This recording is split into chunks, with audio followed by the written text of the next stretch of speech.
오늘 말씀의 제목은 율법의 참 속성과 기능이라고 하는 제목으로 로마서 7장 앞부분을 좀 살펴보도록 하겠습니다. 로마서 7장 1절로 13절 중에 4절에 있는 말씀을 제가 천천히 읽도록 하겠습니다. 그러므로 내 형제들아 너희도 그리스도의 몸으로 말미암아 율법에 대하여 죽임을 당하였으니 이는 다른 이 곧 죽은 자 가운데서 살아나신 이에게 가서 우리로 하나님을 위하여 열매를 맺히게 하려 함이니라. 아멘.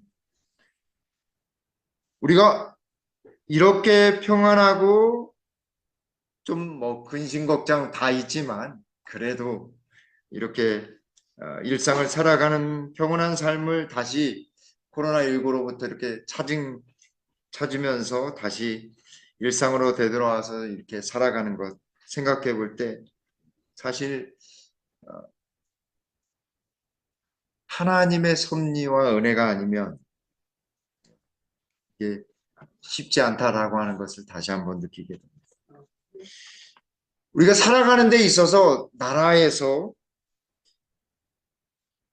갑작스럽게 법을 어기는 사건, 큰 사건, 교통사고라든지 아니면 어떤 큰 사건이 벌어지게 되면 무엇이 움직이게 되냐면 무엇에 따라서 무엇이 움직이냐면 법에 따라서 절차와 규정과 세칙에 의해서 쫙 움직이게 되어 있습니다. 며칠 전에 여기 수요일 날 앞에 이렇게 건너편에 나리병원 쪽 올라가는 길에 화재가 나가지고 이 하면서 갑작스럽게 여러 대의 소방차들이 왔고 앰뷸런스도 2대나 와가지고 근데 금세 5분 내에 꺼졌는데 냄새가 얼마나 나는지 아이들이 먼저 냄새 맡고서 문을 딱 열었는데 냄새 맡고서 냄새 난다고 이상한 냄새 난다고 하더니 금세 소방차가 달려오더라고요. 저도 본의 아니게 나가서 걱정이 돼서 이렇게 왔더니 또 이놈 씨가 들어와가지고 그쪽 골목에 우리 집 불난 거 아니야 이렇게 했는데 다행히 이노 씨 사는 데는 전혀 문제가 없이 금방 꺼졌습니다. 근데 이 모든 어떤 사건이 특별히 죄를 짓는 사건이 딱 발생하면 법에 따라서 그 절차에 따라서 모든 것들이 발동하기 시작합니다. 하다못해 교통사고가 나면 바로 이렇게 경찰이 오고 또 레카차도 오고 또 게다가 다치거나 아니면 이렇게 목숨을 잃을 때는 앰뷸런스가 다 옵니다.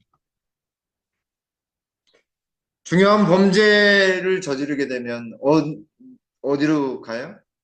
경찰서로 갑니다. 거기서 조사를 받고 1차로 받고 기소 의견으로 검찰에 넘어가게 되면 검찰에서 다시 조사해서 기소하게 됩니다. 그리고 재판을 받는 것입니다. 이런 법 절차에 의해서 우리가 사실은 이 보호를 받고 있다는 사실을 까맣게 잊어버리고 삽니다. 사실은. 교통법규만 해도 그렇잖아요. 그리고 세상 일도 그렇고. 근데 이 세상은요, 특별히 어느 나라든 다 법에 의해서 모든 것들이 움직이고 그 나라를 유지하고 그 국민들을 보호하고 있다라고 하는 사실입니다. 사도 바울은 7장에서 뭐라고 이야기하냐면 특별히 6장에서 우리가 6장 이야기를 좀 더듬어 보면 우리가 이제 제 아래에 있지 아니하고 우리가 예수님을 믿으면 무슨 아래에 있다라고 이야기했냐면 은혜 아래에 있다고. 그리스도의 의의 아래, 생명 아래에 있다라고 이야기했습니다. 그러면 그런 사람에게는 이 율법은 어떻게 되는가라고 하는 질문이 당연히 유대인들이나 예수님을 믿는 사람들에게 의문점이 생긴다라고 바울은 생각했습니다. 그래서 그 은혜 아래 있는 사람에겐 이 율법이 어떤 작용을 하는지를 이 사도 바울도 설명하고 있는 것이 바로 1절서부터 7장 1절서부터 13절에 있는 말씀입니다. 그래서 여기 1절 말씀에 형제들아 내가 법 아는 자들에게 말하노니 너희는 율법이 사람의 살 동안만 그를 주관하는 줄 알지 못하느냐라고 하는 것입니다. 산 사람에게만 법이 적용된다 이 말입니다. 살아있을 동안에만 법이 적용돼. 그리고 범죄자인데 그 사람이 어떤 사고에 의해서나 아니면 교통 법규를 어겨서 교통사고가 났는데 가해자가 죽었어요. 그러면 어떻게 되는가? 가해자에게는 형사소송이 되지 않습니다. 물론 이제 보험회사에 의해서 배상은 받지만 그 사람에게는 죽었기 때문에 물을 수 없어서 기소유예가 되는 것입니다. 묻지를 않아요. 책임을 지지 않는 것입니다. 죽음으로 끝났기 때문에. 그래서 산 사람에게만 살아있는 동안에만 법이 적용된다 이 얘기하는 거죠. 그러면서 한 예로 뭐라고 했냐면 여기 2절부터 3절에 남편이 있는 여인에게 생전에 남편이 있으면 어떻게 돼요? 다른 남자에게 갈 수 있어요? 없어요?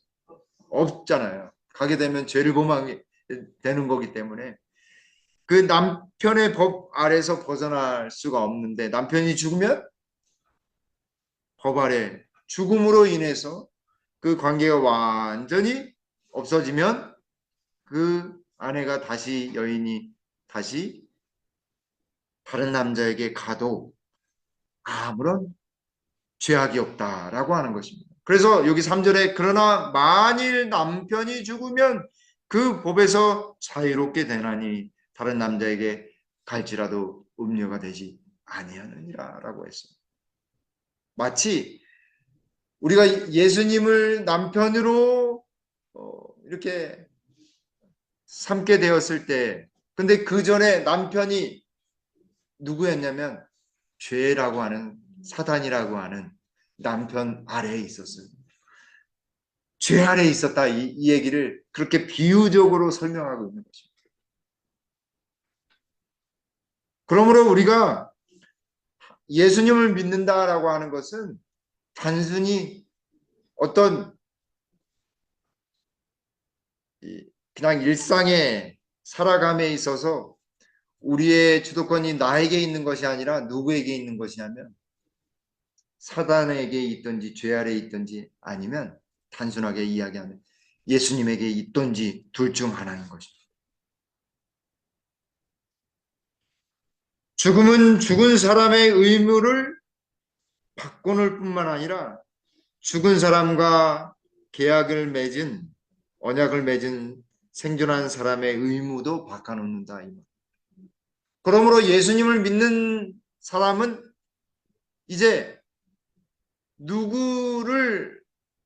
누구로부터 자유하게 되냐면 우리가 자아를 죽임으로 인해서 나 자신을 죄로부터 완전히 죽음으로 인해서 새 생명이 되었기 때문에 죄로부터 자유한 거예요.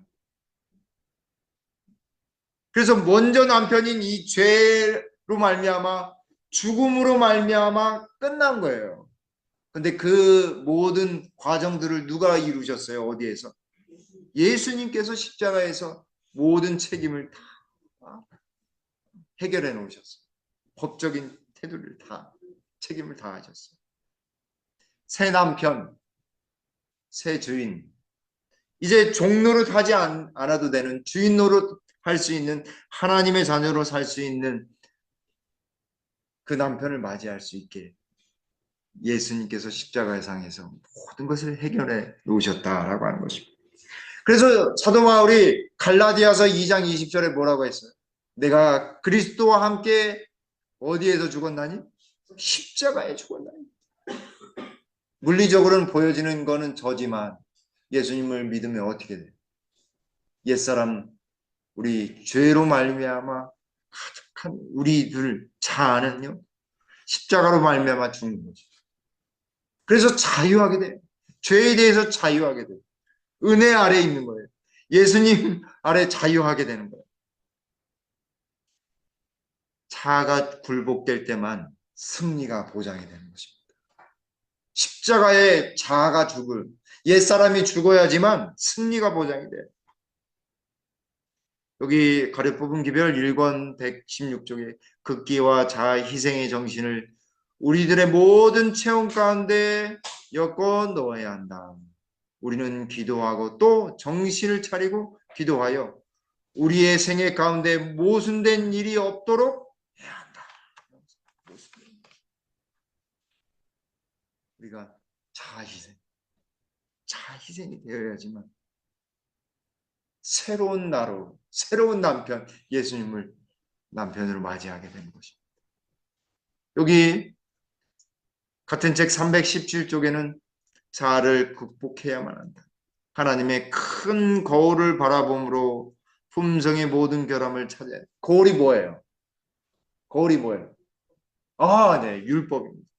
하나님의 큰 거울, 하나님의 율법을 바라봄으로 품성의 모든 결함, 옛 사람에 대한 이 죄 아래 있었던 그 모든 것을 다 찾아내야 된다, 이 얘기입니다. 우리는 혹시 품성에 대한 하나님의 표준에 의해서 정죄를 받고 있지나 않았는지 살펴보아야 한다. 영원한 유업은 자아를 부정하는 그리스도인들을 위한 것이다. 자아가 못 박혀야 돼. 그리스도 안에서 못 박혀야지만 우리는 참다운 자유를 누릴 수 있는 것입니다. 자아가 죽을 때에만, 십자가에 우리 자신을 못 박을 때에만 하나님의 자녀라고 하는 권리가 우리에게 주어지는 것입니다.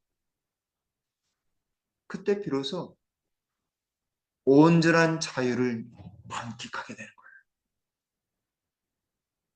자, 두 번째는 여기 로마서 7장 4절로 5절에 그러므로 내 형제들아 너희도 그리스도의 몸으로 말미암아 율법에 대하여 어떻게 됐어요? 죽임을 당하였으니. 왜 우리가 율법에 대해 죽었다라고 이야기했어요? 율법은 뭘 보여줘요? 아까 아, 네, 죄를 보여줘요. 죄의 싹은 뭐라고요? 사망이에요. 예수님 안에서 죽는 경험, 자아가 죽는. 벌써 죄 아래 있었던 사람, 옛사람은 예수님을 믿으면 어떻게 돼요? 죽어요. 그런 거와 같이 이는 다른 이 곧 죽은 자 가운데서 살아나신 이에게 가서 우리로 하나님을 위하여 열매를 맺히게 하려 함이니라 라고 말했습니다. 무슨 열매일까요?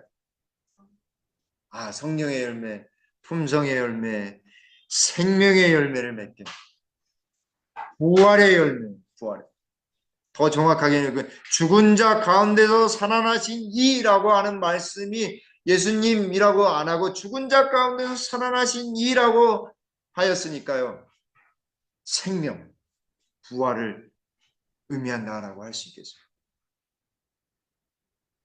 5절에 우리가 육신에 있을 때에는 율법으로 말미암아 죄의 정욕이 우리 지체 중에 역사하여 우리로 사망을 위하여 열매를 맺게 하였더니라고 했어요. 그죠? 율법으로 말미암아 예수님을 우리가 믿지 않고 있었을 때는 율법으로 말미암아 우리의 죄의 정욕이 가득하여서 우리를 결국 어디로 이끌어요? 멸망과 사망으로 이끄는 것입니다. 더 나가서 여기 6장 22절에 우리가 살펴본 바와 같이 그러나 이제는 너희가 죄에게서 해방되고 하나님께 종이 되어 거룩함에 이르는 열매를 얻었으니 이 마지막은 무엇이라고요? 영생이라. 아까 영생이라고 말씀드렸죠. 그죠? 영생 부활이에요. 거룩함에 이르는 열매를 얻었다.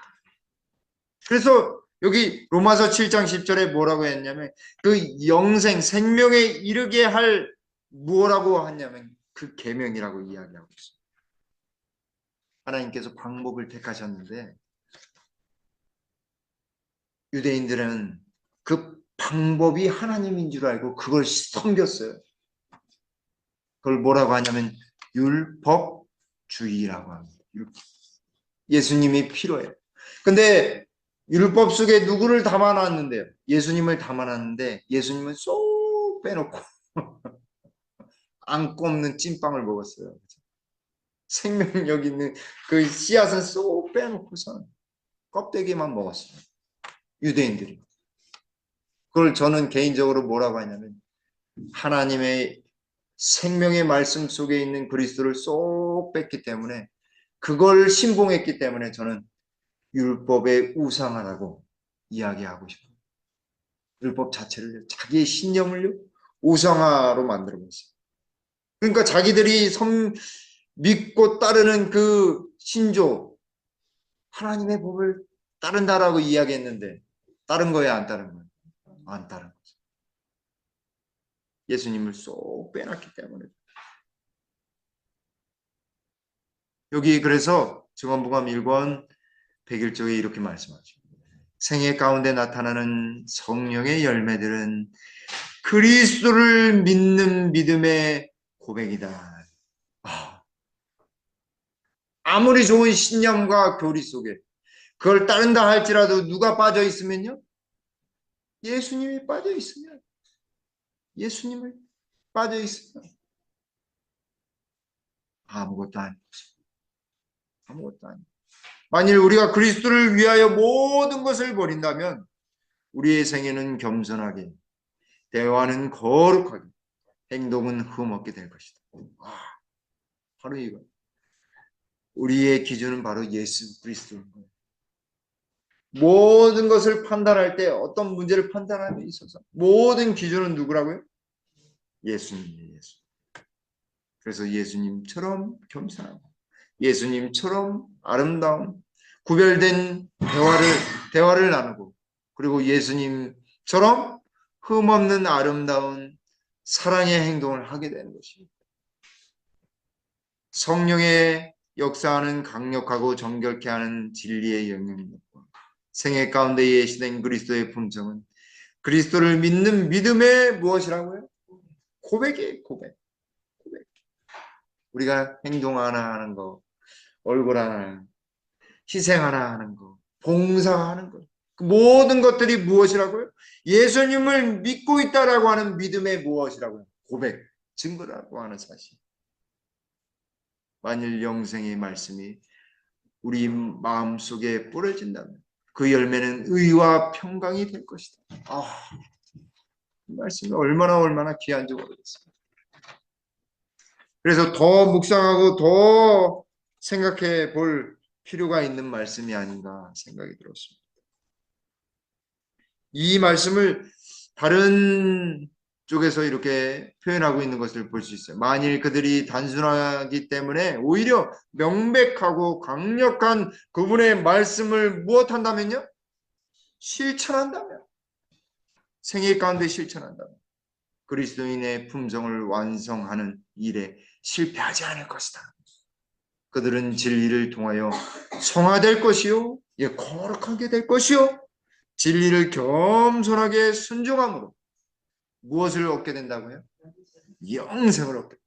그러니까 말씀 실천을 해야 되는데 유대인들이 말씀 실천 한 거예요, 안 한 거예요? 안 한 거예요.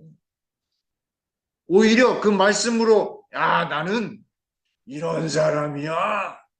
어떻게 된다고 그랬어요? 바리새인들이 이마에 상처 나서 지나가는 여인을 보고서 눈을 감고 막 가다가 넘어져가지고 부딪혀가지고 상처 나면 막 그 피고 나는 이런 사람이야 이렇게 한다라고 말씀드렸었어요. 그런 실천이 아니라 내가 나타나는 실천이 아니라 예수님이 보이는 실천, 하나님의 사랑이 나타나는 실천, 더 거룩하고 더 겸손하며 더 순종함으로 나타내는 아름다운 영생의 생명의 향기가 나타나는 그런 삶이 바로 예수 그리스도를 믿는 사람들의 삶이다라고 하는 것입니다. 저와 여러분들이 그런 삶을 살게 되기를 간절히 바라겠습니다. 그리고 이런 일들이 우리 김복교회 가장 넘쳐나게 되기를 간절히 바라겠습니다. 말씀이 실천되어서 진리로 말미암아서 거룩하게 되고 진리를 겸손하게 순종함으로 영생이 시작되는 거예요. 얼마나 행복할까요? 이제 드디어 사도 바울은 율법의 참 속성과 기능에 대해서 이야기합니다. 6절에 이제는 우리가 얽매였던 것에 대하여 죽었으므로 율법에서 벗어났으니 그러므로 우리가 영의 새로운 것으로 섬길 것이요 의인의 묵은 것으로 아니할지니라. 율법에 있는 모든 예수님에 관한 모든 것들이 누구를 통해서 다 이루어졌어요? 예수 그리스도로 말미암아 다 이루어졌어요. 그러니 율법을 통해서 나타냈던 그 참다운 예수님의 모습이 율법에서 나타냈던 그 모든 것들이 예수님으로 말미암아 나타났으니까 이제는 참된 자유가 있다라고 이야기하는 것입니다. 그래서 누가 필요해요? 성령이 필요한 거예요. 예수님 믿는 사람에게 성령이 필요함으로 하나님께서 선물로 주셨다라고 하는 거죠. 그래서요, 8장은요, 로마서 8장은 성령장이에요. 성령장. 변화된 사람이 어떻게 속 사람이 변화되는지 성령이 나타내는 장이 로마서 8장입니다. 그래서 여기 우리가 영의 성령의 새로운 것으로 섬길 것이오. 성령으로 말미암아 새롭게 섬기는 것입니다. 우리 속에는 사랑이 없어요. 하나님의 계명을 섬길 능력이 없어요. 누가 하나님의 계명을 지키게 하시냐면 성령이 하십니다. 여기 볼까요? 요한복음 14장 15절에 너희가 나를 사랑하면 예수님께서 말씀하셨어요. 나의 계명을 지키라. 예수님이 말씀하셨어요. 나의 계명을 지키라. 요한일서 2장 3절로 5절에 우리가 그의 계명을 지키면 이로써 우리가 저를 아는 줄로 알 것이요. 계명을 지키는 것을 통해서 이 사람이 참 하나님의 백성인지 아닌지 알 수 있다라고 이야기하시는 거죠. 대한민국 백성이면 대한민국 법 지켜야 안 지켜요? 지키죠. 지켜야 하잖아요. 지키지 않으면 어떻게 돼요? 법이요 쌩 와가지고 경찰 법이 딱 적용해요. 선량한 사람들 지켜주고 보호해 주는 거죠. 4절에 저를 아느라 하고 그의 계명을 지키지 아니하는 자는 거짓말하는 자요 진리가 그 속에 있지 아니냐. 아까 하나님의 말씀을 실천하면 진리로 말미암아 어떻게 돼요? 거룩하게 되고 진리를 위하여 어떻게 돼요? 겸손하게 순종하면 생명이 이루겠다고 말씀하셨잖아요. 그 말씀하는 거죠. 근데 말씀을 지키겠노라고 이야기하면서도 말로는 하지만 겉으로 하지 아니하면 무엇하는 자예요? 거짓말하는 자. 거짓말. 말무만 거짓말하는 것이 아니라 몸으로도 거짓말하는 거예요. 사실. 5절에 누구든지 그의 말씀을 지키는 자는 하나님의 사랑이 참으로 그 속에서 온전케 되나니 이로써 우리가 저 안에 있는 줄을 아니.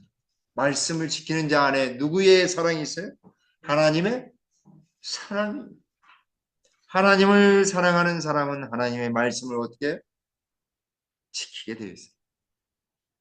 그 속에 온전하게 그 사랑이 있기 때문에 말씀을 자동적으로 지키게 되어 있습니다. 그래서 하나님이 그 안에 있는 줄을 그의 생애를 통해서 볼 수 있는 것입니다. 볼 수 있는 것입니다. 그러나 사단은요, 계명, 십계명 어려운 거다. 하나님 율법 어려워. 지키지 못할 것 지키게 하셨어. 하나님의 오히려 우리를 옥죄이는 분이셔. 라고 이야기합니다.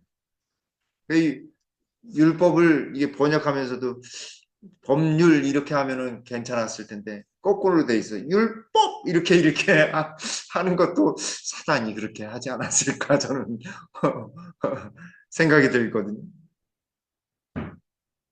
성경 말씀대로 사는 것이 생명인데 그 생명의 말씀, 성경 말씀, 하나님의 말씀을 축약해 놓은 것이 무엇이냐면 계명인 것입니다.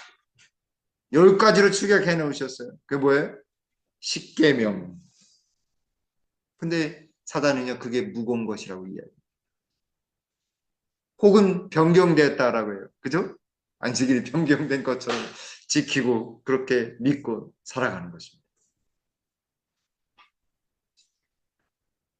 에베소서 4장 22절로 24절에 왜 율법 하나님의 말씀 하나님의 계명을 주셨는가? 너희는 유혹의 욕심을 따라 썩어져가는 구습을 쫓는 옛사람을 버리고 오직 심령으로 새롭게 되어 하나님을 따라 의와 진리의 거룩함으로 지으심을 받은 새 사람을 입어라. 우리 속 사람을 완전히 새롭게 하시기 위해서 하나님 말씀 주셨고 계명 주셨다 이 말입니다. 그래서 옛사람을 완전히 벗어버려요. 옛사람은 어떤 사람이에요? 구습에 얽매이는 사람이요, 썩어져가는 사람이요, 육신의 욕심을 따라서 사는 사람이에요. 그죠? 근데 새 심령, 새롭게 사는 사람은 하나님을 따라가요. 하나님 말씀대로 살아가요. 하나님의 그분의 품성을 닮아간 사람이에요. 진리의 사람이요. 거룩함의 사람이요. 새롭게 지어진 사람이에요. 어제나 오늘이나 똑같지만 우리의 속사람은 어떻게 돼야 돼? 새 사람으로 옷 입어야 돼. 새 사람. 새롭게 옷 입어야 하는 것입니다. 가룟부분 기별 2권 43쪽에 우리들은 진리에 순종하는 생애로서 성화돼야 합니다. 그래서 자꾸 사단이 말씀을 왜곡시켜요. 자꾸 뭔가 새로운 말씀이 있는 것처럼 보이는데 성경 말씀 외에는 새로운 말씀이 없습니다. 이 속에서 새로운 것을 찾아야 돼요. 새로운 빛을 찾아야 돼요. 어디 가야지만 새로운 진리가 있는 양, 누구를 만나야지만 새로운 진리가 있는 양 이야기하는 사람들 다 거짓입니다. 왜냐하면 진리 속에 진리의 말씀을 순종하는 것 속에 거룩함이 담겨져 있어요. 새 사람은.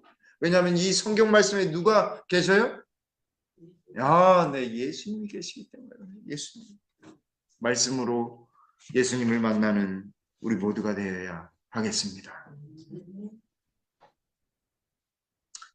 그래서 7절에 그런즉 우리가 무슨 말 하리요? 율법이 죄냐?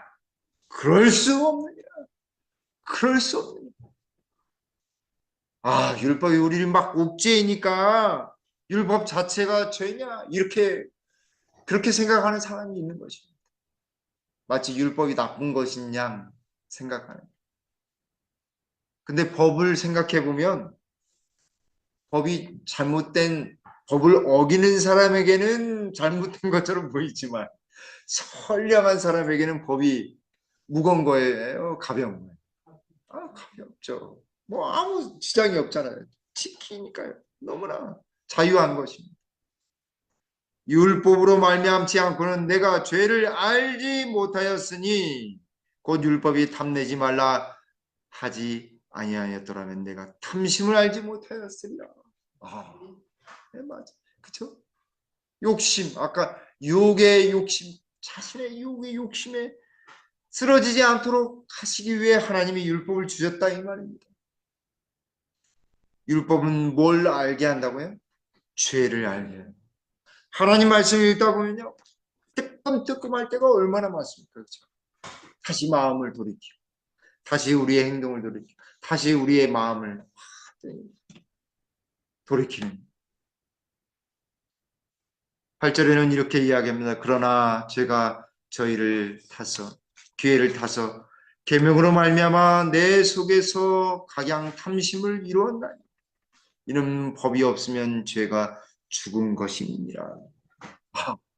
법이 없으면 죄를 죄로 여길 수 없다 이 말입니다. 맞습니까? 옛날 80년대에는 지금처럼 사이버 범죄를 지은 사람을요 잡아넣을 수가 없었어요. 왜 그런지 아세요? 법이 없었어요. 인터넷 법이 없었어요. 전자상거래법이 없었기 때문에 전자상거래로 사기친 사람을 잡아넣을 수가 없는 거예요. 빨리 법을 만들어야 돼요. 그래서 법이 없으면 죄가 중대, 죄를 죄로 여길 수 없다라고 하는 것입니다. 그래서 9절 말씀에 전에 법을 깨닫지 못하였을 때에는 내가 살았더니 자기에게 이제 적용을 하는 것입니다. 전에 법을 제대로 깨닫지 못했을 때 내가 막 날뛰었어요. 계명이 이름에 죄는 살아나고 나는 죽었다. 예수님 없는 사람에게는 율법을 들이대면 어떻게 해요? 죄는 나타나고 나는 죽게 되는 거예요. 살아있는 것처럼 보이지만 죽은 거예요. 그렇죠? 죽어 있는 거예요.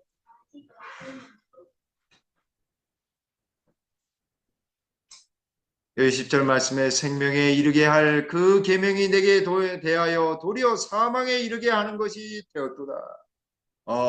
하나님이 작정해 놓으신 것은 사실은 그리스도 예수 안에서 생명의 길을 잘 가도록 하나님의 법을 주었는데 그 길 따라 가지 않고 무슨 길을 따라서 갔어요? 누구의 길을 따라서 갔어요?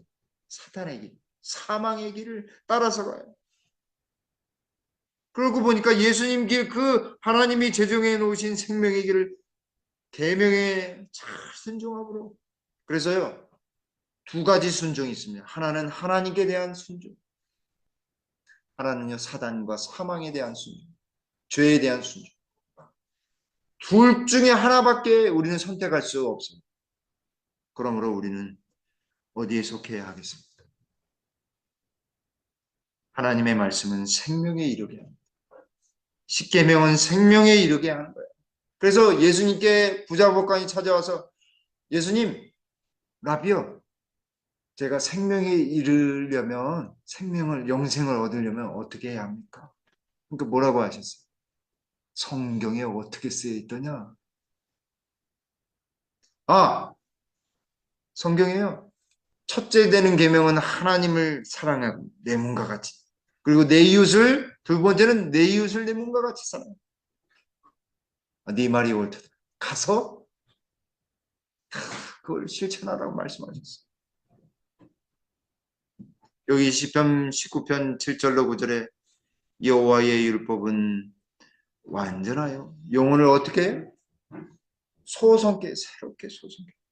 여호와의 증거는 확실하여 우둔한 자로 지혜롭게 하며 여호와의 교훈은 정직하여 마음을 기쁘게 하며 여호와의 계명은 순결하여 눈을 밝게 보며 여호와를 경외하는 도는 정결하여 영혼까지 이루고 여호와의 규례는 확실하여 다 이루고 하나님의 말씀대로 살면 이렇게 되는 것입니다. 이렇게 되는 것입니다. 드디어 이제 마지막 하고 싶은 결론의 말 이야기하고 있습니다. 12절 이로 보건대 율법도 거룩하며 계명도 거룩하며 의로우며 선하도다. 하나님 말씀 원래는 거룩하고 의롭고 선한 거예요.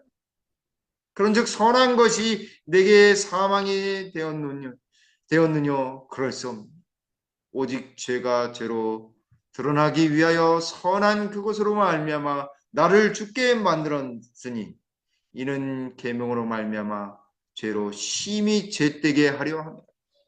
죄를 죄로 여길 수 있게 하는 것이 율법인데 하나님은 그것이 목적이 아니라 생명의 길 가게 하시기 위해서 하나님의 율법, 하나님의 말씀을 주셨다라고 하는 것입니다.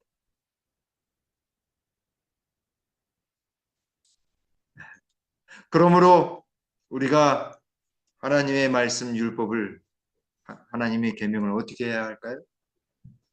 완전한 순종을 요구하는 이 율법을 온전히 따라야 하는 것입니다.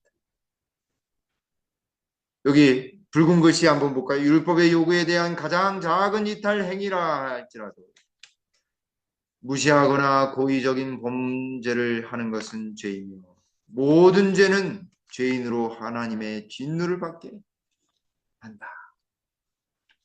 하나님에게는 작은 죄나 큰 죄나 어떨까요? 똑같은 거예요. 똑같아요. 왜냐하면 죄의 그 자체가 되기 때문에.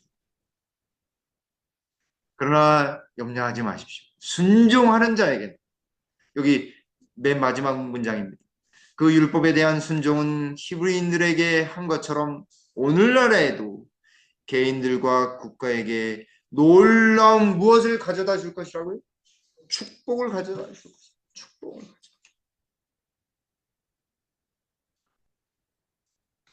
이게 뭐냐면 샌프란시스코로 가는 금문교. 이렇게 불이 환하게 비치면 금다리처럼 보인다. 금문교. 근데 이 금문교는 높이는 227m의 주탑이 있고 두 개. 그리고 총 길이는 1280m라고 합니다. 그러니까 약 1.3km 정도 되는 거죠. 그죠? 근데 이걸 건설하는데 처음 1년 동안에 무려 23명이 떨어져 죽어요. 건설하는데. 그래서 어떻게 해야 할까? 건설회사가 궁리한 끝에 거대한 그물망은 밑에다 깔아놓았답니다. 근데 그때부터 이상하게도 한 사람도 떨어지는 사람이 없더라고요.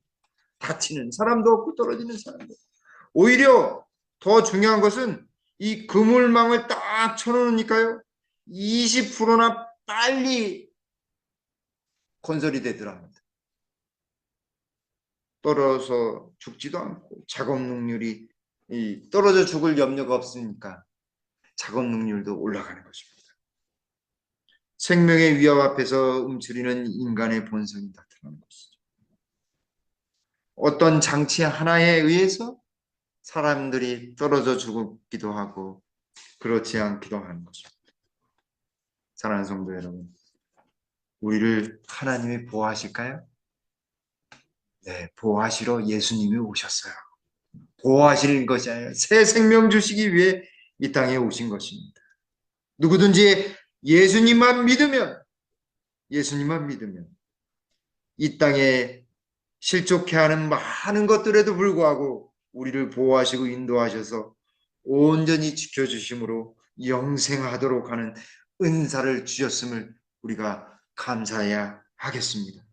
저와 여러분들이 언제나 하나님 말씀을 실천함으로 우리 예수님의 사랑을 나타내며 영생을 소유하는 우리 모두가 되길 간절히 바라면서 말씀을 줄이겠습니다. 아버지 하나님, 우리를 죄 가운데서 구원해 주시기 위해 우리 예수님 우리에게 보내주시고 하나님의 말씀이 무엇인지 온전히 깨닫게 도와주셨사오니 주님 감사합니다. 하나님의 율법은 무거운 것이 아니요 우리 예수님을 나타내는 것이요 말씀하셨사오니 그 속에서 예수님 발견하며 기쁨으로 살아갈 수 있도록 주님 성령을 부어 주시옵소서. 말씀을 통해 하늘까지 가는 우리 김복교의 모든 성도님들 되도록 성령으로 감동시켜 주시옵소서. 그리하여 주님 오시는 그날에 온전히 우리 주님과 얼굴과 얼굴로 만나 기쁨으로 만나 진정한 안식이 있는 그 순간을 맞이할 수 있도록 주님 축복하여 주시옵소서. 돌아가는 발걸음도 주님의 강한 천사가 온전히 인도해 주시옵기를 우리 구주 예수님의 이름으로 간절히 기도 올리옵나이다. 아멘.